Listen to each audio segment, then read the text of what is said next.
পুরী নাকি দীঘার জগন্নাথ মন্দির? চলুন এবার জেনে নেওয়া যাক এর মধ্যে কি কি পার্থক্য আছে।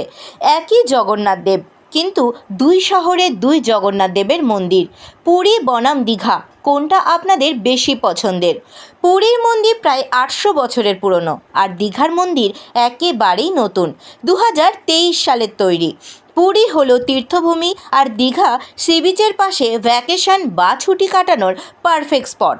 পুরীর জগন্নাথ মন্দির মূলত বিভিন্ন প্রকারের বেলে পাথর ও অন্যান্য স্থানীয় পাথর দিয়ে তৈরি, আর অপরদিকে দীঘার জগন্নাথ মন্দির মার্বেল এবং রাজস্থানী কারুকার্যের চমক।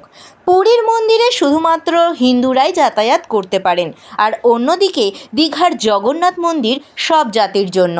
এখানে ধর্ম নয়, দর্শনই প্রধান লক্ষ্য। রাতের পুরী শান্ত এবং আধ্যাত্মিক, অন্যদিকে দীঘা যেন এলইডি লাইটের চোখ ধাঁধানো বিজলি ল্যান্ড। পুরীর ঐতিহ্য নাকি দীঘার আধুনিকতা, কোনটা আপনাদের বেশি ভালো লাগে?